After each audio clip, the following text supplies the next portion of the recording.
Welcome to Allie's Attic Show, where you never know what kind of surprise you'll find in my attic. I'm your host, Allie, and today my surprise is a gentleman whose bio immediately reminded me of Everlast's song, White Trash Beautiful. And that's because he's a hardworking man. He pays his dues, he has a family, he also makes terrific music. He drives a Kenworth every single night, the graveyard night shift. Just so everybody knows, all musicians always have a full-time job because they don't make a lot of money, especially independent musicians. Please welcome Ryan Boyce. Hello, Ryan. Hello, Ali. How are you? I am good. How are you? I am just living the dream. That's good. Now, I love your bio. Absolutely love your bio. I love how, did you write it? I did. I do everything. I am the consummate DIY. I do everything myself. Okay, I'm gonna read it because it just transported me. So it starts off, he raises a family, he pays his dues, he makes music. Every night, somewhere out along a lonely stretch of US Highway 40 in eastern Utah, you'll find him burning up the miles behind the wheel of 65 tons of American iron in a Kenworth. That is so cool. Well, the neat thing that I think about it is every word of it is the truth.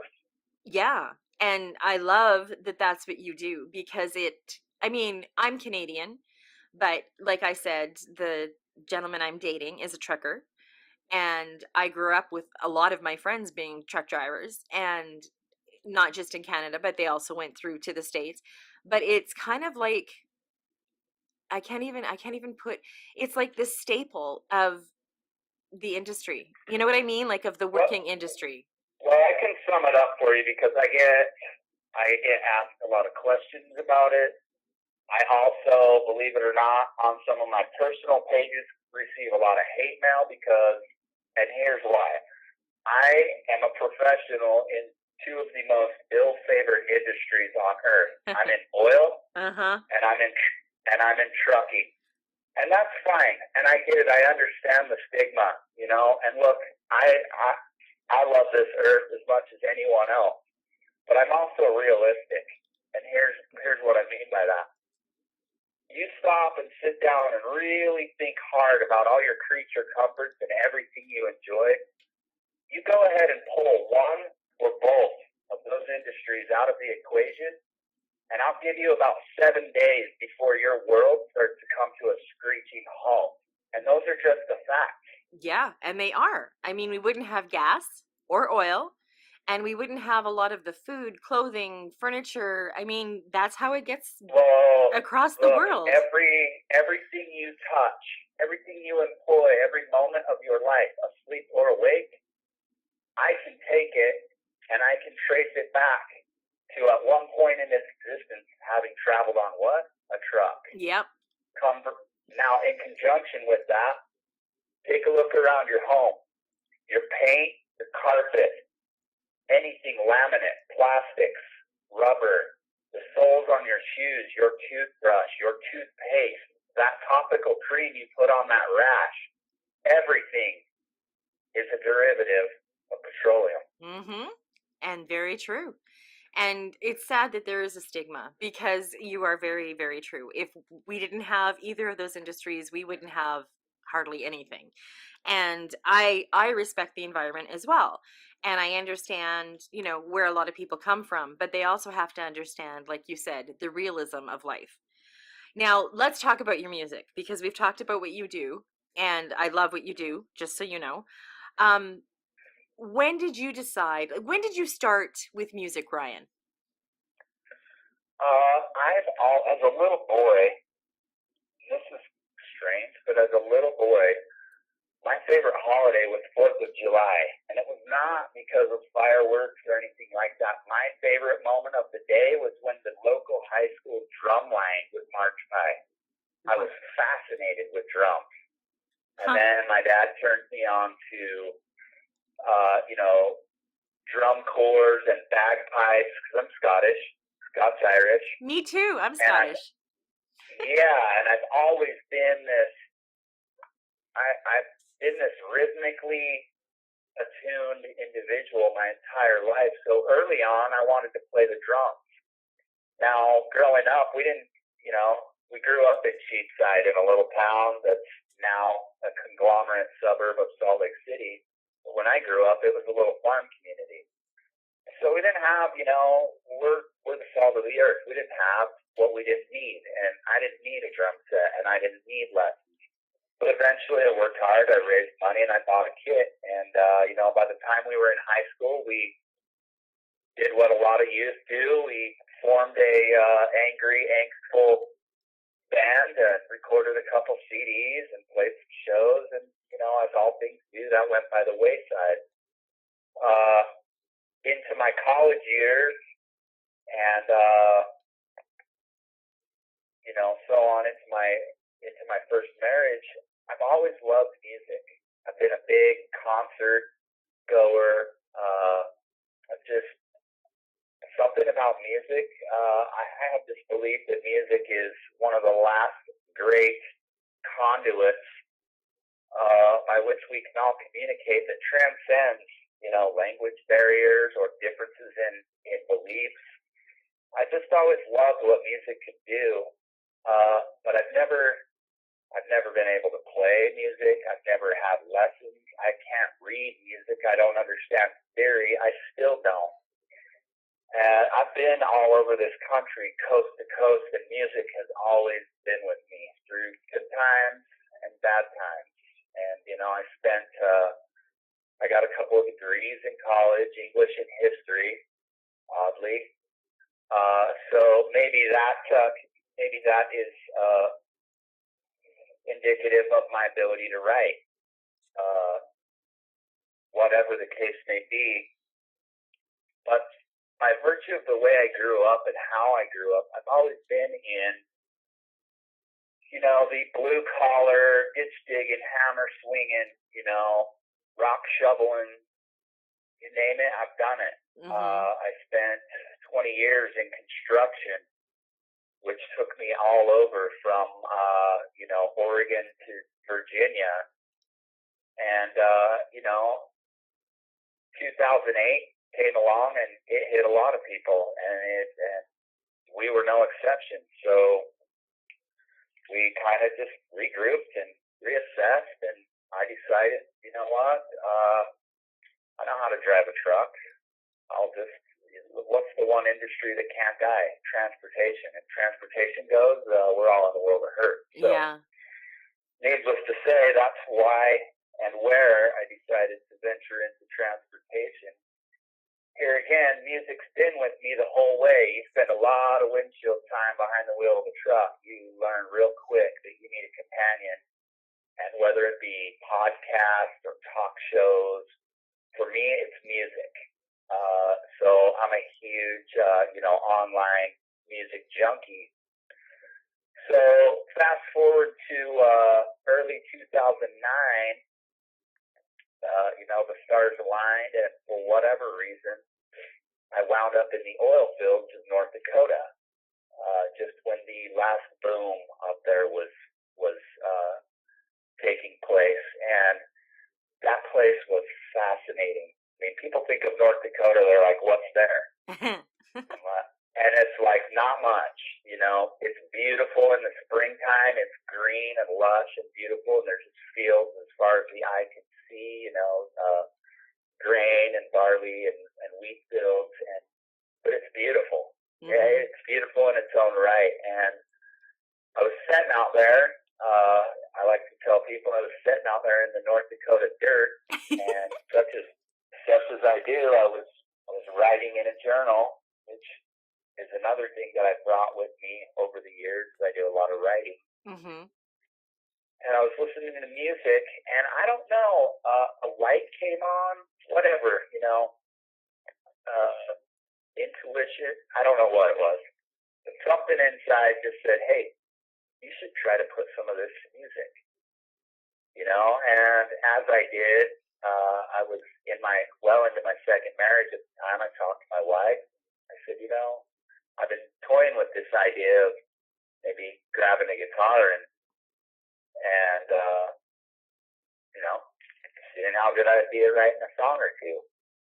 And, in large part, she's responsible for a lot of this because she encouraged me and said, "Do it, try it. What's going to happen if you don't? Nothing. Yeah, nothing. So go try it." So I rolled into Minot. Why not Minot? Reason's the reason, And I bought a shitty guitar. I'm sorry, can I say that? Yeah, you can. So? You Okay, can. okay. So I bought this shitty guitar and drug it back out into the field with me. And so every night after my shift, when I'm unwinding, I would spend 4 hours in the early dawn, and I would just sit and strum this guitar. I had no idea what chords or notes or anything I was playing. And here and there, I looked online and found a couple of notes and references. And eventually I started learning to put together these chord progressions. Now, what really helped me is going all the way back to when I was a kid, and I used to be fascinated with those drum lines on the 4th of July Day Parade. And what was really a big contributor was my sense of timing and rhythm. And, there are other things. I love poetry. I love the semantics of phrasing. And so the hardest part was obviously learning how to play. And, just as in a little excerpt, probably 25 years ago, I was in one of many construction accidents wherein I almost lost my left arm. Oh my goodness. I cut it just below the elbow, on the inside of your arm where when you look, you have all your major veins running right there up the inside of your elbow. And I severed it right there and severed all the tendons and, all the good stuff. Splayed it open pretty good.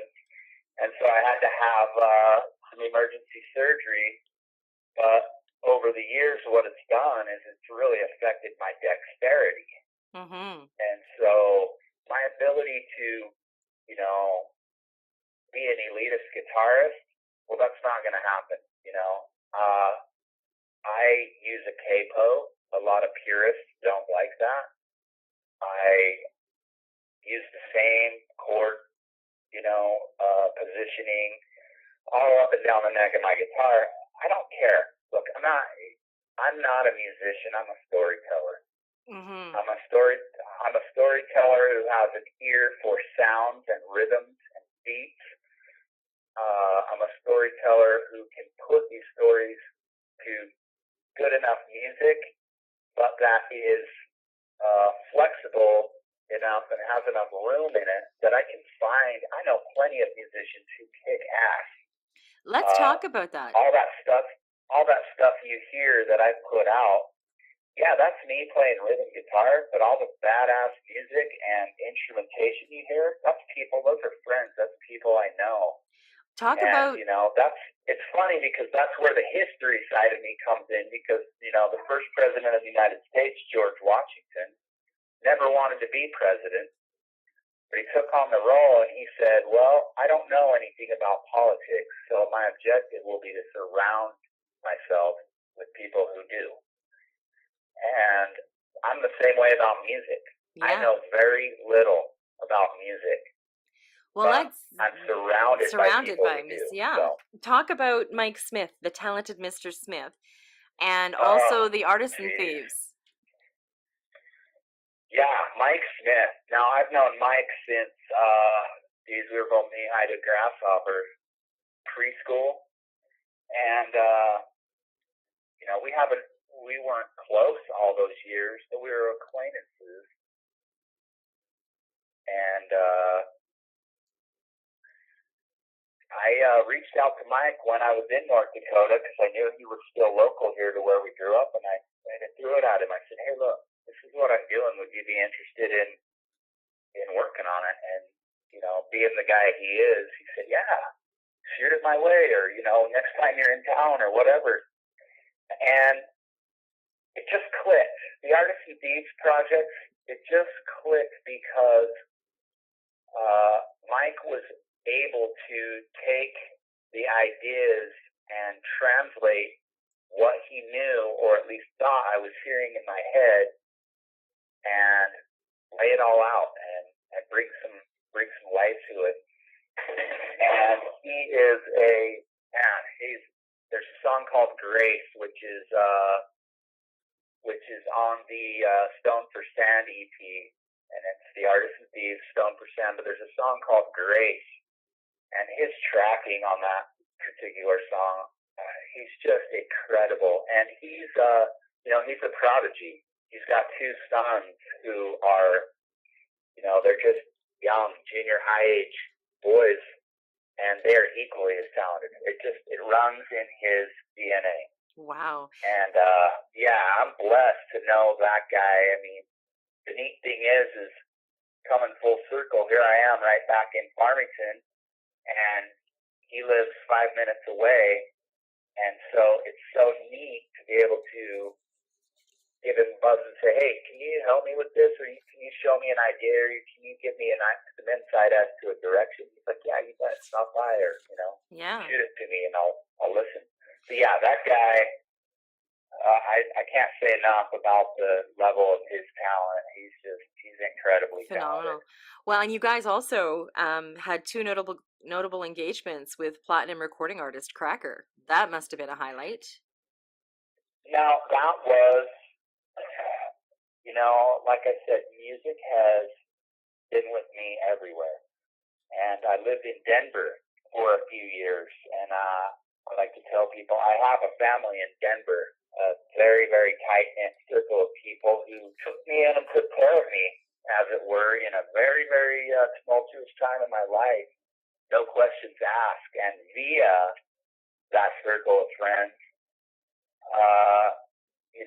some of whom are very talented musicians, I was able to join yet other circles of friends, which include people like Johnny Hickman of Cracker and Eddie Spaghetti of the Super Suckers. And just all of a sudden, when you start introducing yourself to new circles of people and venturing outside your comfort zone, all of a sudden, you find yourself, you're having conversations online, or you're texting back and forth with people, like Johnny Hickman. I mean, that's just, those guys, Cracker, they were huge when I was in high school. And the cool thing is, they're still doing the very same thing today, and they sell out everywhere they go. Mm-hmm. They're awesome. Their last CD, Berkeley to Bakersfield, it's a dual CD, double album. It is fantastic. And just as it was back in the day, a lot of people outside of that niche or genre don't even know it exists, and it is wonderful. And they should know. And so, go ahead, I'm sorry. They should know it exists. Cracker's amazing. I love them. Absolutely love them. Oh, those guys they sound as good, if not better today than they ever did. And so, by virtue of being included in loosely knit with these circles of people, I got a phone call and said, hey, my name's so-and-so, I'm a tour manager. Long story short, Cracker's coming to Salt Lake City. I got your name and number from a friend of a friend of a friend. Would you be interested in playing a show? Now, at that point, the Artists and Thieves, we were just a couple of guys who got together and made music. Really, we weren't a band, and we had no intention of being a band. Mm-hmm. And then this opportunity came knocking, so I said, what do you think, Mike? And Mike said, well, I guess we better build a band really quick, like in the next 90 days. And that's exactly what we did. It was shoot from the hip and blazing saddles from start to finish, but we pulled it off. And then we did it again the next year. The very same thing happened, and both shows were sold out. They were in two of the most prestigious venues in this state. And I'm proud to say we did that, because there's some video of it. There's some video of the second show. What we always made a point to do with those two shows is Johnny Hickman has a great deal of solo material, so we always picked some Johnny material, and we'd have him out on stage with us to kind of, it's good PR. Mm-hmm. It's totally good PR. Yeah. So we'd say, hey, let's bring Johnny out and do a song. There's a video of The Great Decline on YouTube. And it's Johnny Hickman with the Artisan Thieves in Park City. And if you watch that video, you'll kind of, it all kind of brings everything into perspective. Okay, here's how this happened. These kids just started playing music, became friends with Cracker, and here they are. And it's awesome. It sounds so much fun. That is so cool. I wouldn't trade those experiences for the world, Now let's fast forward. You kind of took a little break from it. You came back after a bit of soul searching, came up with a plan. So in early 2017, you reached out to another longtime friend in Zach Zed Davis. Oh, Zed. He's another dude. I think Zed and I first became friends. I think we were both on the cook line at Sizzler High School. And I'm pretty sure that's where we met. And we also knew each other through the local music scene. When I was in the first band I ever played with as a drummer, he was a frontman for another local band called Hooray Hoo. They were very, very popular. And Zach, a lot of people don't know who I talk with, but Zach has a voice like you wouldn't believe. And he actually is working in studio on a project called Z Frequency. And it's some very progressive, forward-thinking stuff along the lines of like Beats Antique. He's a huge Depeche Mode fan. Nice. Oingo Boingo. I mean, that guy, he is so gifted and talented on keyboards. And so what happened was, during this period of time, as I was trying to kind of reevaluate, okay, what's my objective? What am I even doing with this? I started noticing Zach, on social media. He had dug into this, I don't want to say trend or latest big thing, but he dug into this cigar box guitar.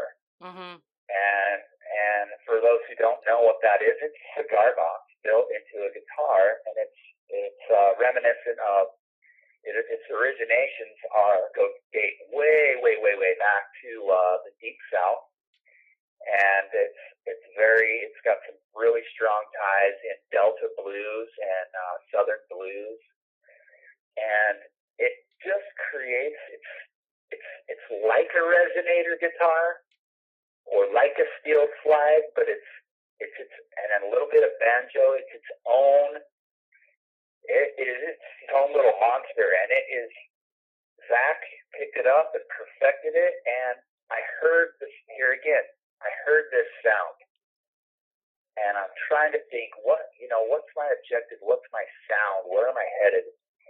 And I heard this sound, and he was making it, and I said, "That's it. That's the sound. That's the foundation. That's where I want to start." And it's funny because in life, look, we're all, especially now in these thin and lean times, we're all hungry. We're all looking for something. And a lot of times we're looking so hard, we don't even know what it is we're looking for. We're just looking. Mm-hmm. And that's where I was. I was looking so hard for something, and I found it, and I called him. I said, "Hey, man, I got this idea, and I want to take straight up Southern rock and roll, and I want to take a little bit of, West Texas country, and I want to take a little bit of Delta blues, and I want to infuse it. I want to put it all together, and I want to make this sound. And I want it to be basic. I don't want it to be complicated. I want it to be easy for people to digest. And I want to make some music." And he said, "All right, well, let's try it." And we did it. And we put together the Crucible. And, some people are like, "Oh, where did you guys record that?" And what studio? And it's like, we recorded this in a laundry room. And that's the truth. Yeah. We don't use, look, no offense to big music and big money studios. If you can afford it, definitely that's the way to go. Mm-hmm. But don't let that be the reason you don't make music. You can make. Look, I made the Crucible in a laundry room, and I think it sounds great. It does. Let's talk about you. Like, I like what Zed says. He says it's old school with new tools. I love that. And then you made the Crucible EP. It's a 5-song collection of intense, real, raw, honest songs.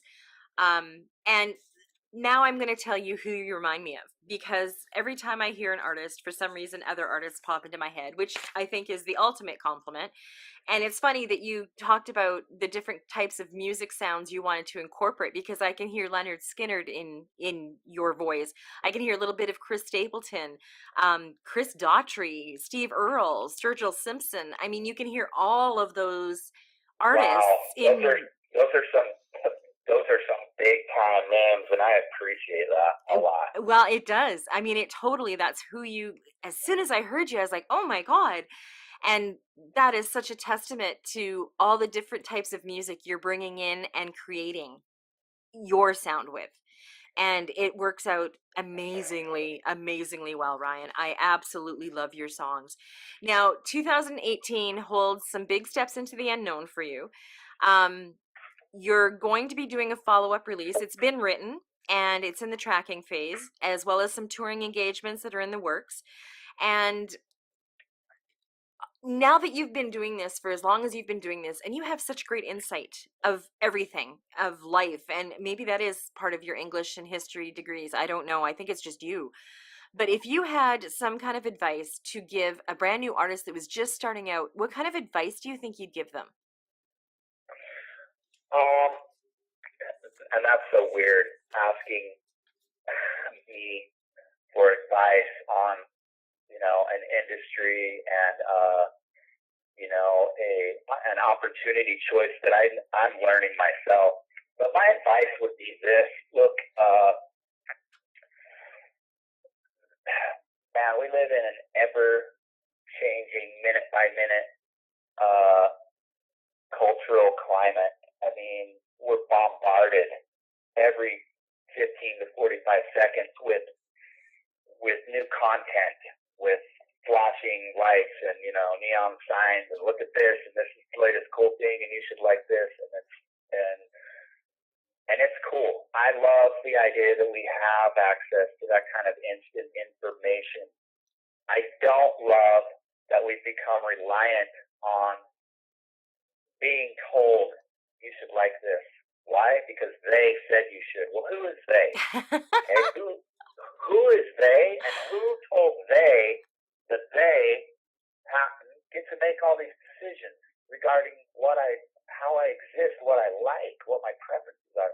So my advice to anyone getting into any type of art, music, oil painting, sculpture, whatever, I think the thing for me is I had to really sit down and decide, am I passionate? Do I love this enough that I am willing to fight and bleed for it?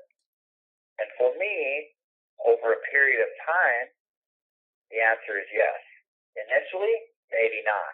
Mm-hmm. But now that I've dipped my toe in the water and I've found out, hey, I can do this.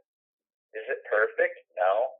Is it comparable with, top 40 country music stars? Is it going to wind up on Outlaw Country on Sirius XM? Hey, I don't know. Maybe, maybe not. Who cares? Mm-hmm. The point I'm trying to make, it has to be for you first. Yeah. My initial aim in all of this, and this is quite literally the truth, my initial aim in all of this was, if and probably when I do start having grandkids, I want nothing more than to have my grandkids come in and look on the shelf and have their mom or pops say, hey, you see this record right here? That's Papa. Papa did that. I mean, what would be cooler Yeah. to be able to say, hey, check this out. Check out this vinyl. This is my grandpapa. You That, know, yeah. that to me, it, so what I found out since that initial inclination is it's even bigger than that. Now I'm at a point where, look, I'm the salt of the earth, blue collar working class, and I quite literally am. You know, I post enough about it on Instagram. People know. They know where I'm at. They know what I'm doing. They know it's not just for show. It's for real. It's what I do. Yeah. And I'm looking out, and like I said, these are some thin, lean, trying times, socially mostly, that we're going through. And man, I see this. I see the heart of this nation. I see the heart of the globe. And that's a lot of people like me. Maybe we're not disparaged. Maybe we're not desperate. But man, we're all looking. We're all searching. We don't know what it is exactly we're looking for.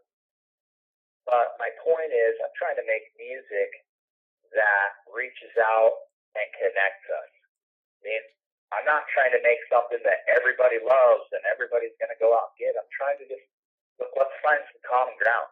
You know, whether it be the lyrics, whether it be the music. So, you know, any aspiring artist, I would just say, look, do what you love to do. You know, create something that moves you, and if it truly moves you, I guarantee it's going to move somebody else. And that's the aim. You know, and you know what? Don't be afraid to chase the dream. Okay, there's a lot of stigmas and cliche phrases attached to, oh, you're a dreamer, or that's a pipe. Hey, so what? Don't be afraid. You know, things are crumbling at an alarming rate. Yes. It's time to focus on what makes you feel good. Yeah. And that's what this is, you know, and that's what I would say to an artist. Focus on what makes you feel good and lock in. And do it. Yeah, and that is great advice. The reason I laughed when you said about they, that's been my search for my entire life. I want to find out who they are. Because where are they? I don't know where they are. I would like to talk to they. You know what? You know? They seem to spew a lot of bullshit. So that's why I've been trying to find them to kind of give them a smack across the head. But anyway, one of the things you talked about before we even started the interview was a lot of people don't realize when you sit down and you write a song and you go and you work with somebody to produce the song and the instruments and everything else, the same as if you're, you know, making a vase in pottery or painting a painting. It's work. It's not just sitting back going, okay, here's my song, yay, I'm done, right on. No, it's hard work. And it takes so much more out of you than just a regular job because it's passion. Oh yeah, it's so taxing. And look, I'm plugged in.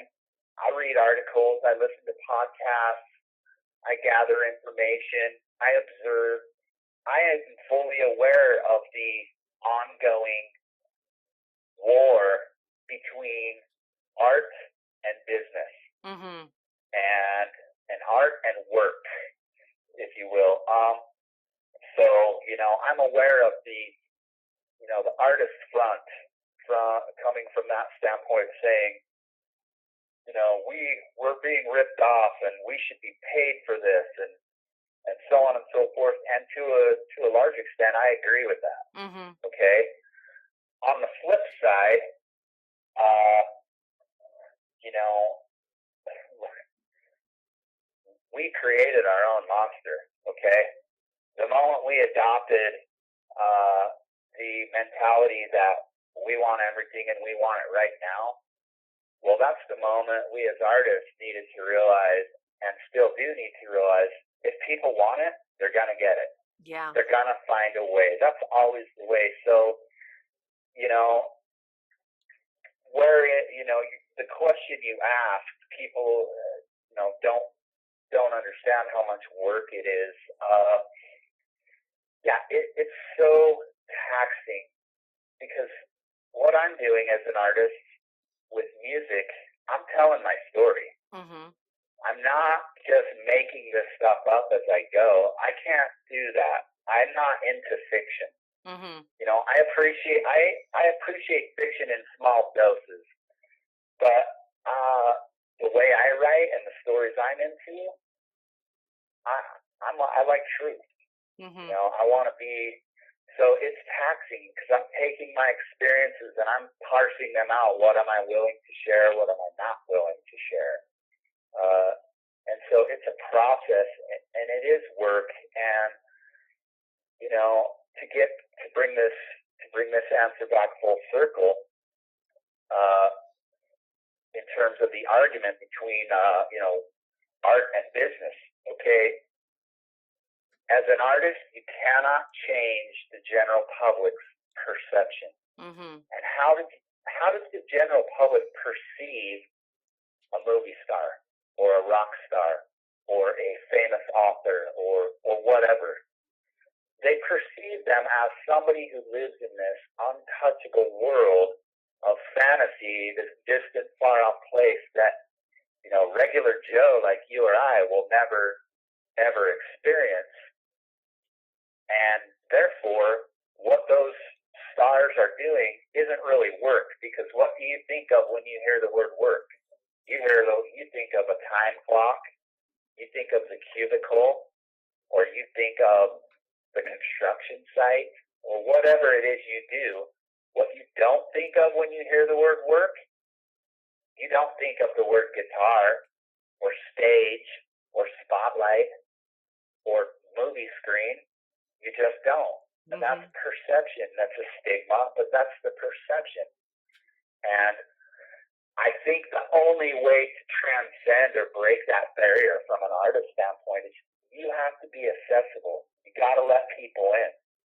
You got to let people know the struggle. Hey, I'm a musician and I'm making music, but guess what else I'm doing? Working my ass off 80 hours a week in a regular job, doing regular stuff, raising my kids, paying bills. All these people in entertainment and art are doing the same thing or have done the same thing to get to where they are. Yes, So definitely. it's it's always going to be a battle of perception. But until an artist lets people in and becomes accessible and says, look, this is work. Let me show you why. Mm-hmm. You know, let me show you how aggravating. You know, I don't see how we can iron out any of these wrinkles we have, and you know, boil it down. Yeah, it's work. Yeah. It's work. If you don't think it's work, go get a notepad, go buy a guitar, without any experience in anything music, and write me a song. Exactly.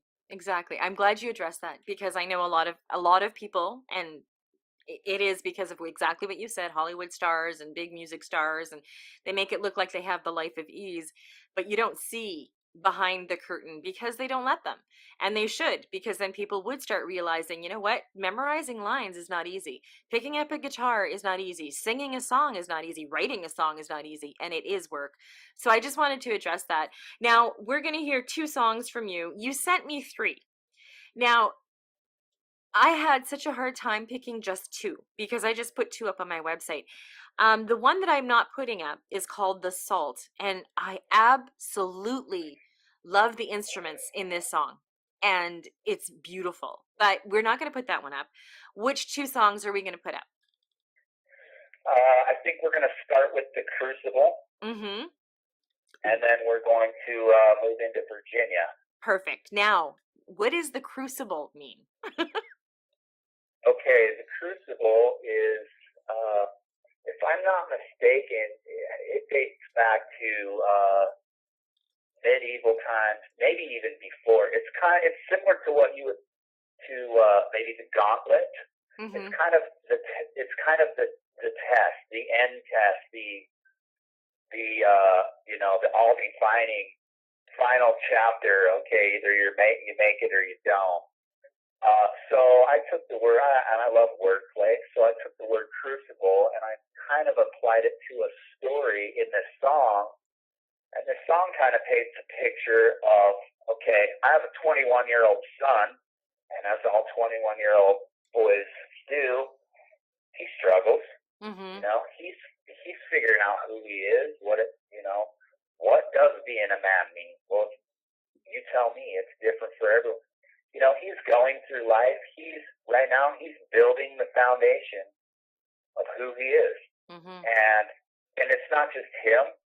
I have an 18-year-old daughter. She's doing the same thing. Mm-hmm.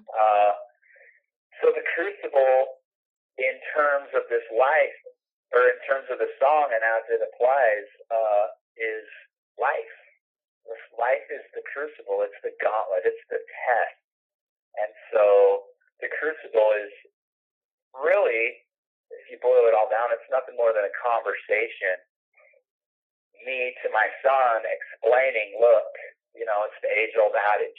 Don't do as I do as I say. Mm-hmm. Let me just warn you. The choices are yours, and you get to make them, but you also get to live with the consequences. So it's just it's yet another take on the ultimate question in life. What's the right thing to do? I love that analogy. That is beautiful. Now, the reason I decided to go with the Crucible and Virginia, they're completely different. And I wanted to show that you have different kind of styles, even though it's all done by you. The Crucible is kind of more of a hard-hitting song, whereas Yes, Virginia, the Crucible, and I will agree with you 100%. The Crucible is either the first or the second track we made, and it's symbolic of coming out of the gate. I wanted to punch people in the mouth. yeah, you did. I wanted to come with this seedy, wrong side of the tracks, dark, brooding, aggression, really simple, not complex, but just with some punch, and I wanted to keep it raw and real, which is why we added the boot stomps and the chain gang in the background, Mm-hmm. and I wanted when I write a song, I want to paint a picture. Mm-hmm. I don't want it to just be noise and some cute poetry. There's got to be a picture. I want to transport you to 1932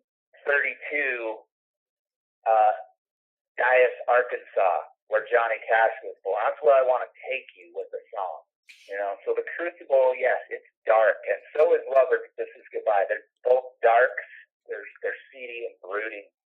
Virginia, I lived in Virginia, and as we spoke about, I'm into history. Mm-hmm. And one of the many eras that I love is I love the Prohibition era, and I love the Great Depression era. I don't know what it is that I love about them exactly, but I'll be completely and truthfully honest.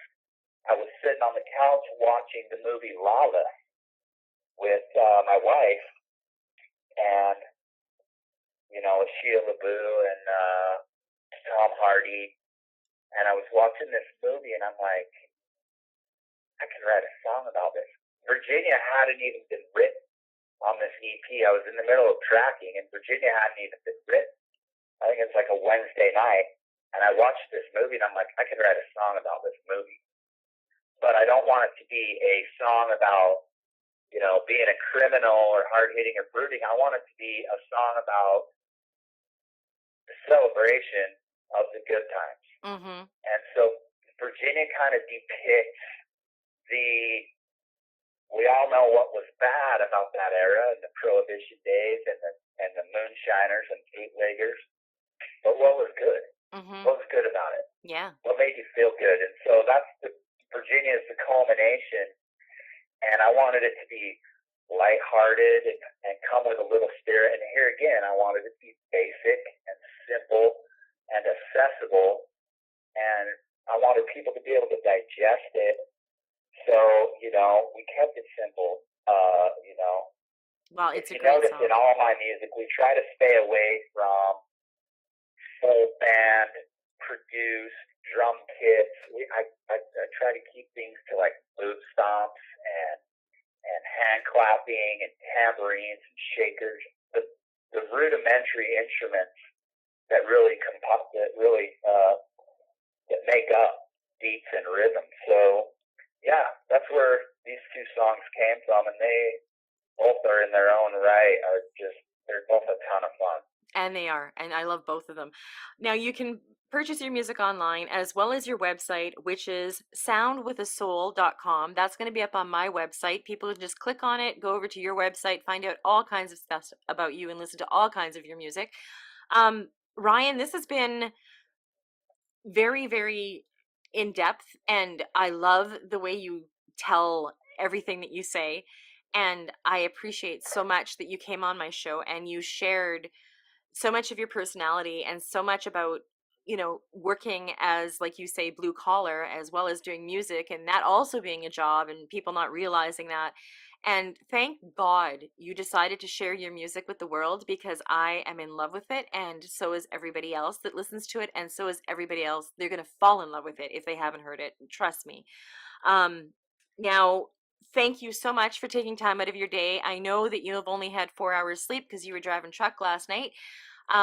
So thank you for coming on, and keep doing what you're doing. Don't ever stop. Anything new happens, let me know. You're more than welcome to come back on. Any new singles you release, if you want me to throw them up on the site and promote them, I will do that for you. And once again, Ryan, thank you so much for coming on my show. Thank you. It's been my pleasure, and my likewise. My door's always open, and you know how to reach me. Awesome. Thank you so much. And thank you for joining me on Allie's Attic. Keep checking my website, because you never know what kind of surprises you'll find in my attic. Cheers.